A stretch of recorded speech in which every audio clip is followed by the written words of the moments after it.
What's going on to everybody out there in the Mike on Sports universe, man? Back with another one, and yes, sir, y'all know what day it is. Y'all know what day it is. Monday.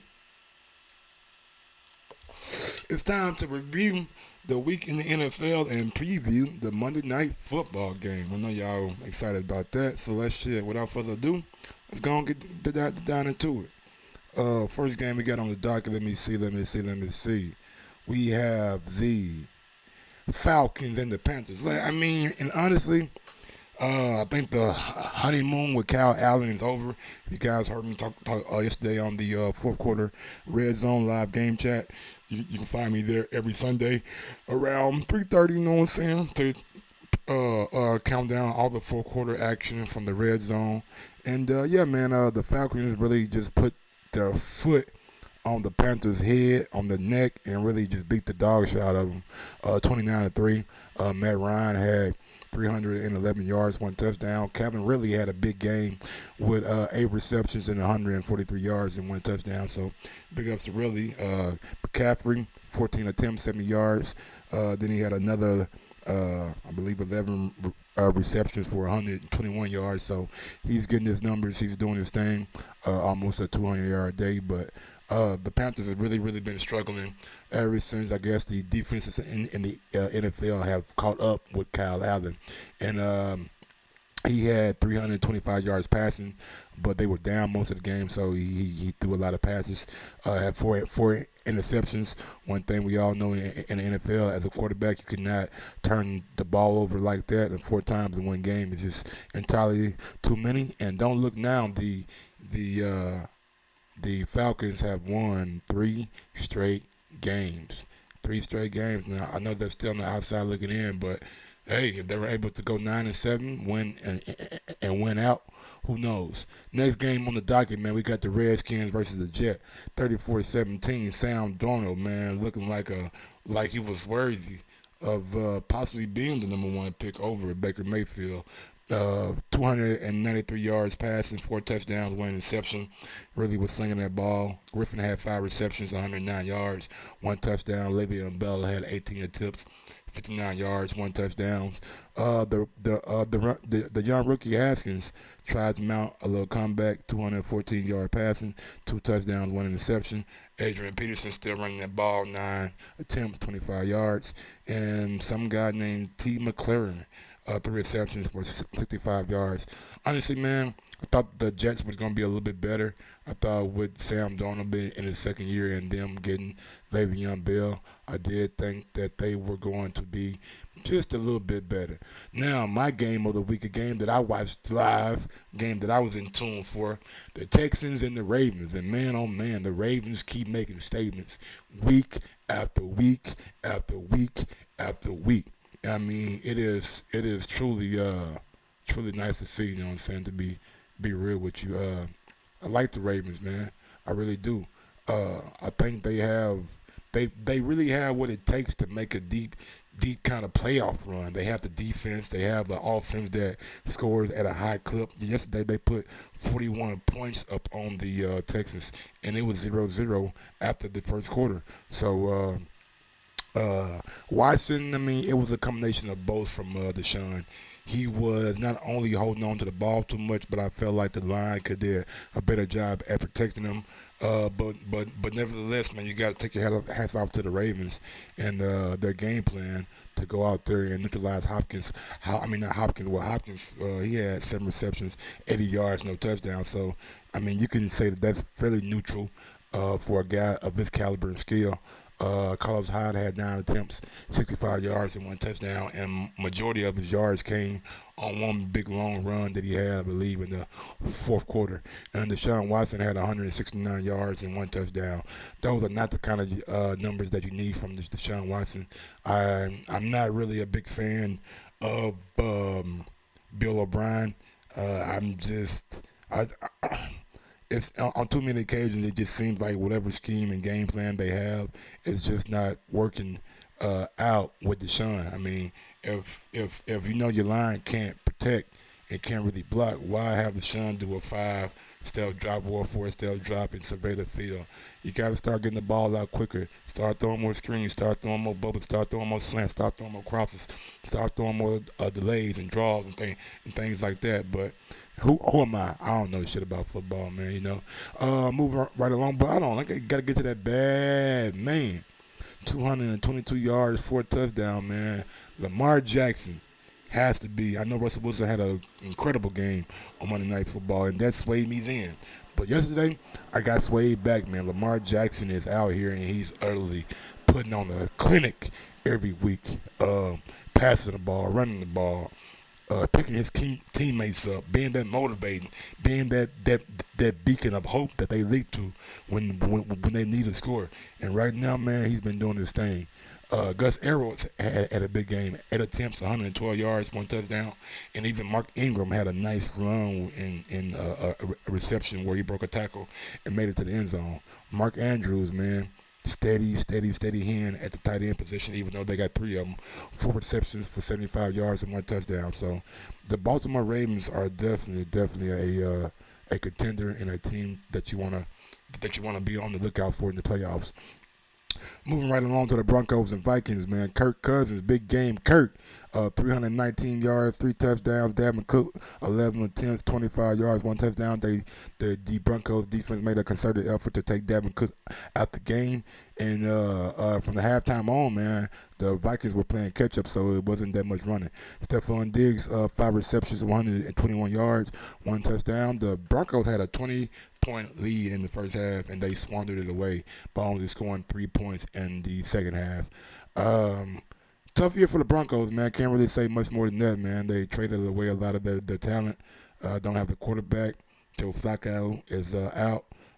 B. Allen is in, 240 yards, 1 touchdown, 1 interception. Not bad numbers, but not jump off the page kind of numbers. Lindsey had 16 attempts, 67 yards, and Sutton had 5 receptions and 113 yards. So, Broncos, man, 3-7. I ain't really gonna spend much time on you. I don't think you guys are going anywhere anytime soon.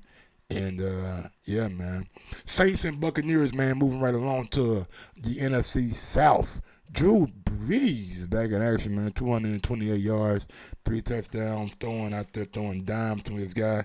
Michael Thomas, man, 8 receptions, 114 yards, 1 touchdown. Has, I believe, 85 receptions through 10 games or 86. He's on pace to break Marvin Harrison's record of 143. They're projecting him to get 150. So Michael Thomas is a big time talent. I didn't think he was going to be that great coming out of Ohio State, but I guess in the offense that they run, when you got sure hands like he does, and when you're a good route runner like he is, Sean Payton can make you look excellent. And big ups to Michael Thomas, guys. You got to put the work in. Alvin Kamara, 13 attempts, 75 yards. Pedestrian day kind of for Alvin, you know what I'm saying? Alvin's a bad guy. He runs the ball, catches the ball out of the backfield. Really a elite back in the NFL. And the Saints are going to be a scary team when it comes to this playoff, man. Playoff picture, the Saints are definitely going to be one of those teams that you're going to look out for. And if the roads lead through New Orleans, whoo, it's a tough victory right there. Jameis Winston, man, thought he was progressing early this year, but it seems like he's regressing. 2 touchdowns, 4 interceptions. Really was just turning over the ball at a torrent pace. Mike Evans was frustrated. It was visible on the sidelines. The Buccaneers, man, may have to make a tough decision in his offseason. Do we pay Jameis Winston for another year? Do we give him a nice contract, or do we cut bait and try to draft a quarterback through the draft? But definitely a lot of decisions to be made in the Tampa Bay Buccaneers office. And also, what we got on next, man? What we got on next? We have who we have, man? Who we have? Colts and the Jaguars, man. Colts were able to hold on 33-13. Nick Foles returns, 296 yards, 2 touchdowns, 1 interception. Fournette, 8 attempts, 23 yards. D. Clark, 8 receptions, 104 yards, 2 touchdowns. But Brissett, man, is a steady hand at quarterback for the Colts. They are a well organized team, good on defense, good on offensive line, good at running the ball, 13 attempts, 116 yards. So the Colts, man, are really, really a team that people are going to have to recognize, man, and really really give some credence to, because I do believe that the Colts can be a maybe not, you know what I'm saying, in the sense of a big time title contender, but they definitely have the makings to make a decent run in the playoffs and possibly parlay themselves to a AFC championship game if they're able to get a upset from one of the top seeds. But the Bills and Dolphins, man, Dolphins continue to struggle. Bills continue to impress. Really liking what I'm seeing from Josh Allen. 256 yards, 3 touchdowns. Big kind of quarterback, tough guy. Can run the ball. Is more athletic than what you think, and has a big arm. So the Bills defense is legit, absolutely positively legit, and it's gonna be interesting to see how the AFC North, I mean AFC East kind of plays out, because we got to look at the Bills as being a legitimate threat to the Patriots. Gave them one of the toughest games this year that they won, and yeah, outside of Baltimore, gave them the toughest game this year. And Dolphins, Fitzpatrick, 323 yards, no touchdown, no picks. Ballage, 9 attempts, 9 yards, 1 touchdown. And D. Parker, 7 receptions and 135 yards. Moving right along, man. Cardinals, 49ers. Talking about the Cardinals, man, going out there and making a game of it. At halftime, it was 19. It was 16-10 in favor of the Cardinals, and they came out and I like what Kyler Murray is doing on offense, man. The kid can really play the quarterback position. I like how the ball comes out of his hands. I like his decision making. Very, very athletic at the quarterback position. Did very fast. 8 attempts, 67 yards, 1 touchdown for rushing. Then he had 150 yards, 2 touchdowns in passing. Kurt had 6 receptions, 41 yards, and the ageless Larry Fitzgerald had another touchdown. But Jimmy G put the team on his back and brought him back, man. 424 yards, 4 touchdowns, 2 interceptions. I know Jimmy G tends to turn over the ball a little bit more than I would like, but definitely played his ass off yesterday. Coleman had 12 attempts, 14 yards, and Deebo Samuel had 8 receptions for 134 yards. The Bengals and Raiders. Raiders eke out the Bengals 17-10. Yeah, man, what much to say about that game? Wasn't really a game that I was interested in watching. And, yeah. Patriots beat the Eagles 17-10. Tom Brady, 216 yards. Sony Michel, 10 attempts, 33 yards. Julie Elliman, 5 attempts, 53 yards. Patriots have really kind of been scoring to put points on the board here lately. Their defense has really been taking them over the top. I thought it was going to be the upset this week. I thought the Eagles was going to be able to get the job done, but they fell up a little bit short. Carson Wentz, 214 yards, 1 touchdown. Sanders, 11 attempts, 38 yards. Zach Ertz, 9 receptions, 94 yards. So Eagles second place in the NFC East. And yeah, man, it's going to be a nice end to the season. And lastly, but not least, we have the Bears and Rams. Rams beat the Bears on Sunday Night Football, 17-7. Wasn't really a high kind of. It wasn't. You know what I'm saying? The game was cool, man. It wasn't that entertaining. A lot of lows, a lot of low points, a lot of defense. Mitchell Trubisky, 190 yards, 1 touchdown, 1 interception. Tariq Cohen, 9 attempts, 39 yards. Taylor Gabriel, 7 receptions, 57 yards for the Bears. Jared Goff had 173 yards, 1 interception. Todd Gurley, 25 attempts, 97 yards, 1 touchdown.